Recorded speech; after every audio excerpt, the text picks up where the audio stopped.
Britain's billion-pound flooding crisis may have met its match in England's most unlikely flood engineers, Castor Fibre, the Eurasian Beaver, and they're solving it with nothing but sticks, mud, and 4 centuries of pent-up enthusiasm for dam building. The Eurasian Beaver disappeared from Britain by the 16th century, hunted relentlessly for its fur and a natural secretion called castoreum, used in perfumes and medicine. The last known beaver in England was recorded near York in 1789. For over 400 years, Britain's rivers flowed freely, perhaps too freely, as we're now discovering. Fast forward to 2014, when something extraordinary happened on the River Otter in Devon. Wild beavers were discovered living and breeding in English waters for the first time in centuries. Nobody knows how they got there. No permits were issued, no official reintroduction announced. They simply appeared, like nature's own covert operation. What happened next would revolutionize Britain's approach to flood management. The timing couldn't have been more perfect or more urgent. Flood damage costs the UK around £1.3 billion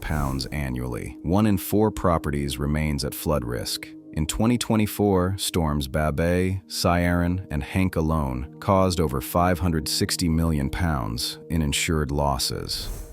Climate scientists warn there's a 10% chance of a catastrophic flood exceeding £10 billion in damage hitting England within the next 2 decades. Against this backdrop of escalating crisis, researchers from the University of Exeter began studying what these mysterious Devon beavers were actually doing to the landscape. The results were nothing short of remarkable. Professor Richard Brazier and his team discovered that beaver-created wetlands in just 4 Devon family territories were storing more than 24 million liters of water. That's equivalent to 10 Olympic-sized swimming pools. During heavy rainfall, these beaver-engineered systems reduced flood flows by up to 60%. Water that once rushed downstream in less than 15 minutes now took over an hour to pass through the system. Dr. Alan Puttock, a lecturer in applied nature-based solutions, found that beaver dams reduced storm flows by an average of 30% during periods of heavy rainfall. The science was undeniable. These ecosystem engineers weren't just building homes. They were creating sophisticated water management infrastructure that would make any flood engineer proud. But the beavers weren't just holding back water. They were cleaning it too. Water entering beaver ponds contained around 150 milligrams of sediments and pollutants per liter. Water leaving contained only 40 milligrams. The beavers had essentially created natural water treatment facilities. The ecological benefits were equally spectacular. Fish populations increased by 37%. Frog spawn production exploded from 11 clumps in 2011 to 681 in 2017. Otters, kingfishers, and Sette's warblers moved in. The beaver wetlands became biodiversity hotspots virtually overnight. Word of the Devon success spread rapidly. Other landowners began clamoring for their own beaver populations. At Spain's Hall Estate in Essex, Archie Ruggles Bryce took a calculated risk in 2019, introducing the first beavers to East Anglia in over 400 years. The Beaver family, now numbering 11, created 9 dams, storing 3 million liters of water across woodland ponds. This is a massive milestone for us, Ruggles Bryce explained. We took a chance 5 years ago that bringing beavers back would be beneficial, and it's proven to be better than we could ever have imagined. At the Lowther estate in Cumbria, 2 beavers named Dragonfly and Glenn wasted no time building the first dam in Cumbria for 400 years. That's an impressive 10-meter wide structure. In Plymouth's urban Bircham Valley, beaver damming reduced water flow by 23%. Even London got in on the action, with Mayor Sadiq Khan releasing beavers into Ealing, naming one Taylor Swift because she came back again and again for the cameras. The momentum became unstoppable.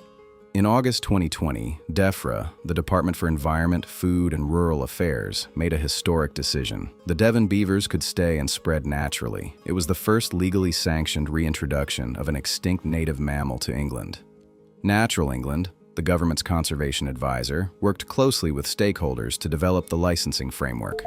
By October 2022, beavers became legally protected, making it illegal to capture, kill, injure, or disturb them. But this remarkable success story comes with complications that reveal the complex reality of rewilding in a crowded island nation. Not everyone welcomes the return of Britain's largest rodent. Farmers and landowners face genuine challenges when beavers decide to engineer landscapes that humans have spent generations managing differently. Beaver dams can flood agricultural land, waterlog fields, and damage valuable timber. The National Farmers Union calls unauthorized beaver releases irresponsible and really worrying. Sir Robert Goodwill, MP, chair of the Environment Committee, argues there wasn't enough consultation before beavers gained protected status. In the House of Lords, one peer complained that illegally introduced beavers have destroyed the willow trees at the bottom of my garden and are undermining the banking of century-old trees along the River Tay. The situation in Scotland's Tayside region exemplifies these tensions. Escaped beavers settled on valuable farming floodplains, causing significant agricultural disruption.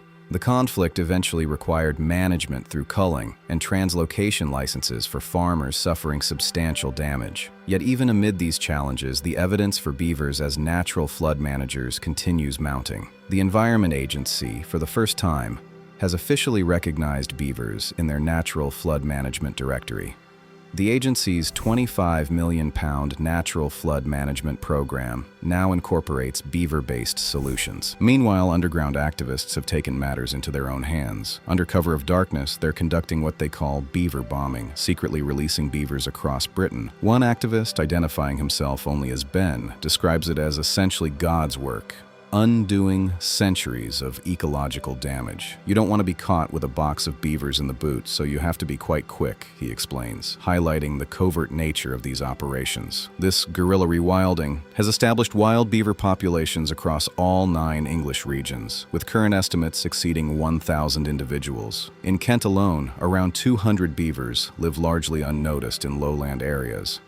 Scotland's population has exploded to over 1,500 individuals across 424 territories. The economic argument for beavers becomes more compelling when compared to traditional flood defenses.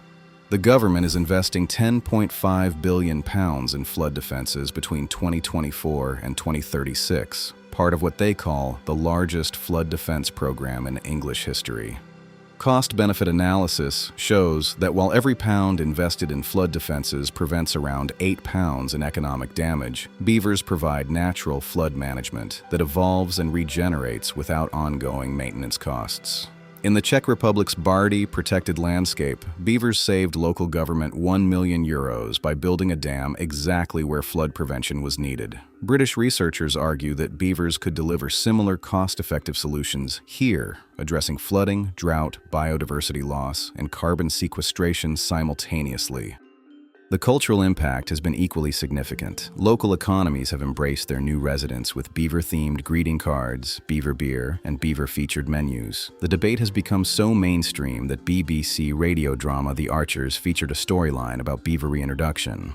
Looking ahead, the future seems bright for Britain's returning Keystone species. Natural England is processing 39 reintroduction applications, with 20 from wildlife trusts planning to release about 100 beavers during 2025 and 2026. Licensed wild releases could begin as early as autumn 2025. Public support remains overwhelming. 90% of surveyed residents support beaver reintroduction, up from 86% in 2017. As climate change intensifies flooding patterns and traditional infrastructure struggles to keep pace, these four-legged engineers offer hope for a more resilient future. The story of Britain's accidentally returned beavers proves that sometimes the best solutions to modern problems come from ancient wisdom, even when that wisdom involves furry engineers who work for free and never submit planning applications. 4 centuries after we drove them to extinction, beavers are teaching us that the most sophisticated flood management technology might just be the one we inherited from nature itself.